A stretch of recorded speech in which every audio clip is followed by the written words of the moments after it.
नमस्कार. आपण चाळीसगाव जवळील बहाळ हे जे गाव आहे, इथे श्री बारजा माताचं मंदिर आहे. त्याचे पुजारी आहेत श्री गुरवसाहेब. गुरवसाहेब, आम्हाला जरा या मंदिराची महती सांगा. इथे एक वाणी राहत होता. तो रोज सकाळी 4ला नदीवर आंघोळीला जायचा. तो असं रोजचा पण नित्यक्रम होता त्याचा. आणि एके दिवशी त्याला अचानक नदीमधून या दोघं देव्या प्रकट होऊन आलेल्या आहेत तिकडून. आणि त्यांनी बी आंघोळ केली. त्यांनी सांगितलं, तो घाबरून गेला होता माणूसच्यांना. त्यांनी सांगितलं की काही घाबरू नको, आम्हाला इथं जागा पाहिजे गावात, बहाळ गावात. मग इथं निंबाचं झाड होतं मोठं. त्या निंबाच्या झाडाखाली बसून दिले त्यांना. आणि मग काही वर्षानंतर मग ते लाकडी मंदिर बांधलं इथं. लिंबाचं झाड तोडून काही सागवानी लाकूड बांधलं, त्याचं मंदिर बांधलं.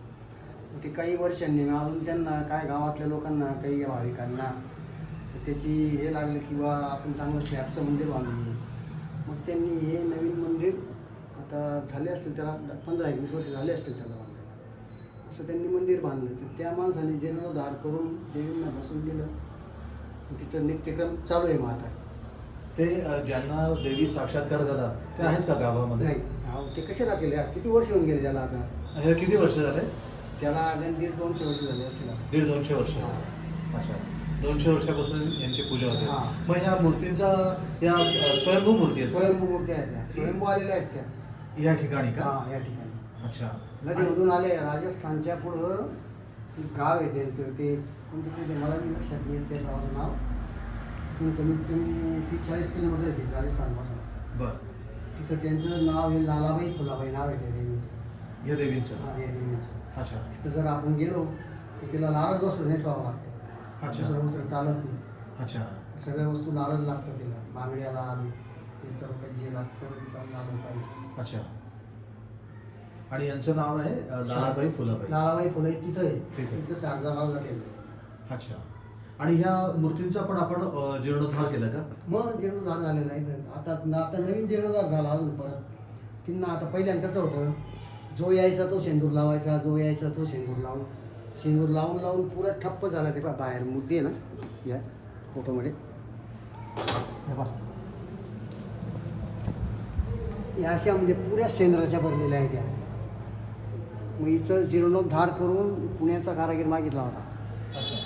त्याने मग सर्व शेंदूर वगैरे काढला त्यांचा. मग तिचे चेहरे वगैरे सर्व तसे होते. तो 4 पोतळ्या शेंदूर निघाला. अच्छा. त्याचा अभिषेक करून त्याला गिरणा नदीमध्ये अर्पण केलेला आहे. अच्छा.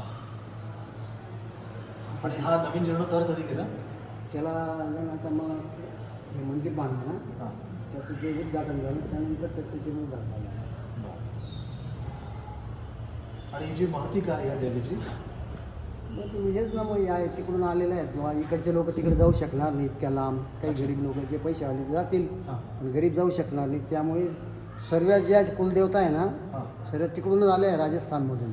अच्छा. हां, सर्व आपल्या एकविरा, धनाई, पुनाई, हे सर्व देव तिकडून आले आहे राजस्थानमधून. अच्छा. आणि इथे कोणत्या कुळातले लोक आहेत? जसे जोशी, वाणी, ब्राह्मण, चौधरी, कुंभार, म्हणजे 7-8 कुळांची देवी आहे.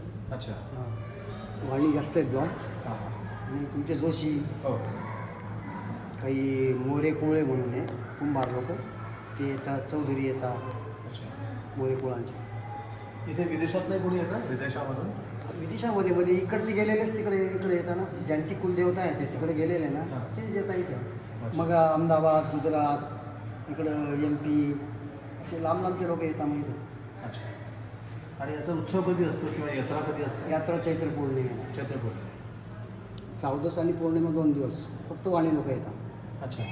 आणि तुमचे ब्राह्मण लोक अशी गर्दीमध्ये येतच नाही आहे.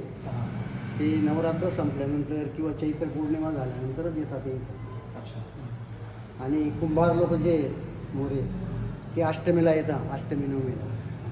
आणि 14 पौर्णिमाला वाणी लोक येतात. अच्छा. असं. चालेल, धन्यवाद.